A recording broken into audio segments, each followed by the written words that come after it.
नमस्कार दोस्तों, आपका एक बार फिर से स्वागत है हमारे इस YouTube चैनल पे जिसमें हम सुनाते हैं विश्व भर की प्रसिद्ध पुस्तकों को आपके लिए।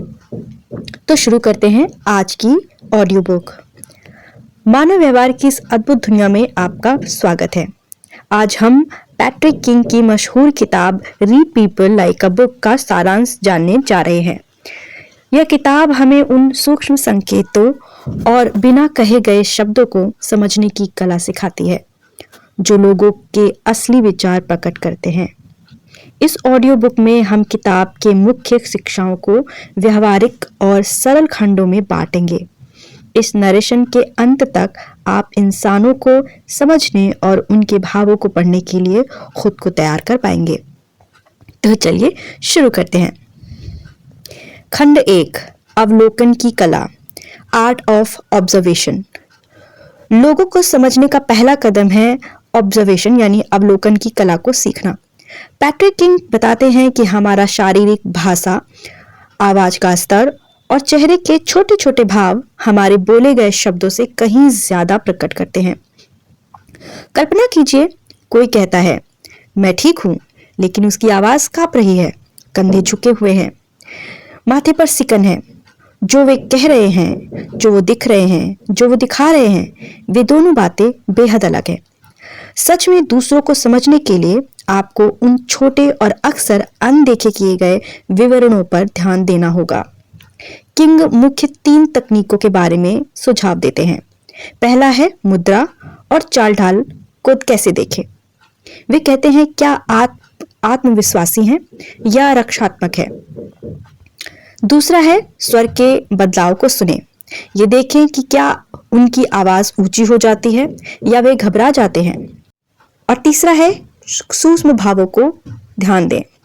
ऐसे छोटे चेहरे के भाव जो सच्ची भावनाओं को दर्शाते हैं, उन पर ध्यान देकर हम इंसान के मन में चलने वाली बातों को समझ सकते हैं। पर यह मन को पढ़ने की बात नहीं है, यह दुनिया के प्रति एक बेहतर पर्यवेक्षक बनने की बात है, यानी कि एक बेहतर ऑब्जर्वर बनने की बात है। खंड 2 में भावनात्मक ट्रिगर्स को समझाते हुए लेखक कहते हैं कि लोग ऐसे क्यों प्रतिक्रिया देते हैं जैसे वे देते हैं। किताब के अनुसार इसका जवाब भावनात्मक ट्रिगर्स में छुपा हुआ होता है। ये गहरी प्रतिक्रियाएं होती हैं जो पिछले अनुभवों और विश्वासों से प्रेरित होती हैं। उदाहरण के लिए देखते हैं, कोई दोस्त अपने काम पर चिढ़ाए जाने पर असामान्य रूप से नाराज हो जाता है। यह तुच्छ लगता है, लेकिन यह आत्म अपर्याप्तता या पिछली आलोचनाओं के डर से जुड़ा हुआ होता है। इन ट्रिगर्स को पहचानकर आप उनके साथ सहानुभूति की प्रतिक्रिया कर सकते हैं, ना कि उनके लिए निर्णय लें। किंग पैटर्न पर ध्यान देने का सुझाव देते हैं। वे कहते हैं कि कोई हमेशा सवाल पूछे जाने पर रक्षात्मक हो जाता है। क्या वे अपनी रचनात्मकता के लिए प्रशंसा पाने पर उत्साहित हो जाते हैं? ये पैटर्न बताते हैं कि उनके लिए क्या सबसे महत्वपूर्ण है और उनसे बेहतर संवाद कैसे किया जा सकता है। किताब के खंड 3 में किंग सुनने की शक्ति के ऊपर ध्यान देते हैं। वे कहते हैं सुनना बहुत सरल लगता है, लेकिन ज्यादातर लोग सच में किसी को नहीं सुनते। इसके बजाय हम अपनी प्रतिक्रिया की योजना बनाने या बोलने की अपनी बारी का इंतजार करने में व्यस्त रहते हैं। लोगों को किताब पढ़ने के लिए आपको सक्रिय सुनने की कला में माहिर होना पड़ेगा। इसमें 3 मुख्य अभ्यास शामिल किए जा सकते हैं। पहला है आंखों का संपर्क बनाएं ताकि आप अपनी सच्ची रुचि सामने वाले को दिखा सके। दूसरा, जो उन्होंने कहा है उसे दोहराएं ताकि वह यह सुनिश्चित कर सके कि आपने उन्हें सही से सुना है और सही समझा है। तीसरा है खुलकर प्रश्न पूछें। जो बात उन्होंने आपसे अभी साझा की है उसी बात से प्रश्न ढूंढें और प्रश्न पूछें ताकि वे और गहराई से अपनी बात को साझा कर सकें। तो जब लोग सुने जाने का अनुभव करते हैं तो वे स्वाभाविक रूप से अपने बारे में अधिक प्रकट कर पाते हैं। सुनना केवल एक कौशल नहीं, यह एक शक्ति है जो विश्वास बनाती है और संबंधों को और भी ज्यादा गहरा करती है। इसलिए लोगों को सुने और उन्हें समझने की कोशिश करें। खंड 4 कहता है शरीर की भाषा को समझना। किताब के सबसे रोचक भागों में से एक है शरीर की भाषा को समझना।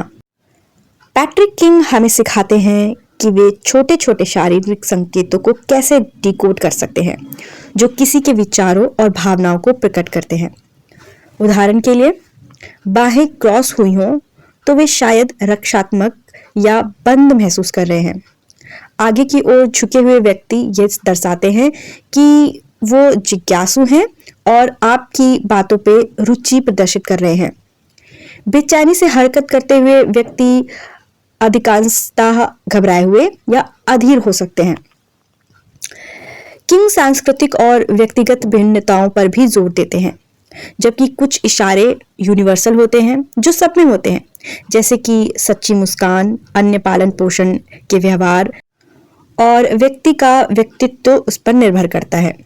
शरीर की भाषा को समझने में हमेशा संदर्भ को ध्यान में रखें कि हम किससे बात कर रहे हैं, उस व्यक्ति का सांस्कृतिक, पारिवारिक और सामाजिक पृष्ठभूमि क्या है। किताब का अगला हिस्सा है सच्चे कनेक्शन बनाना। किंग कहते हैं कि केवल दूसरों का विश्लेषण करने के बारे में यह पुस्तक नहीं है, यह सच्चे और गहरे संबंध बनाने के बारे में है। किंग कहते हैं हमें जिज्ञासा और सहानुभूति के साथ बातचीत करने के लिए प्रोत्साहित करना चाहिए। दूसरों को समझने की कोशिश करने के बजाय हमें समझने पर ध्यान केंद्रित करना चाहिए। इसके लिए हम खुद से कुछ सवाल पूछ सकते हैं। क्या व्यक्ति आपको प्रेरित करता है जिससे आप बात करना चाहते हैं? आप उनके डर और सपनों को समझते हैं? आप उन्हें मूल्यवान महसूस कराना चाहते हैं?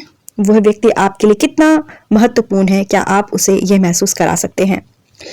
जब आप कनेक्शन को नियंत्रित करने के लिए प्राथमिकता देते हैं तो आप पाएंगे कि लोग स्वाभाविक रूप से खुलते हैं और ऐसा करते हुए आप उनके बारे में और अधिक जान सकते हैं और व्यक्ति के व्यवहार के बारे में और अधिक सीख सकते हैं। किताब का अंतिम विचार है दूसरों को समझना। किंग कहते हैं कि यह किताब केवल दूसरों को समझने की गाइड नहीं है, यह एक अनुस्मारक है कि हर बातचीत सीखने और बढ़ने का एक अवसर है। अवलोकन, सुनना और सहानुभूति के माध्यम से आप इस तरह अवलोकन, सुनना और सहानुभूति के माध्यम से आप मजबूत संबंध बना सकते हैं और मानव व्यवहार की जटिलताओं को आसानी से समझ सकते हैं और नेविगेट कर सकते हैं। अवलोकन यानी ऑब्जर्वेशन, सुनना यानी लिसनिंग और सहानुभूति यानी एम्पथी। तो अब आप जब इस दुनिया में वापस कदम रखें तो याद रखें कि हर व्यक्ति के पास अपनी एक कहानी है और सही दृष्टिकोण के साथ उसे पढ़ें और उसे समझें। तो ये थी आज की हमारी ऑडियो बुक। हमारे साथ इस यात्रा में शामिल होने के लिए आपका बहुत धन्यवाद। अगर आपको यह नरेशन पसंद आया हो तो इसे लाइक करें, शेयर करें और हमारे चैनल को सब्सक्राइब करना ना भूलें। अगले एपिसोड तक सीखते रहें, बढ़ते रहें और सुनते रहें हमारी कहानियाँ। Thank you.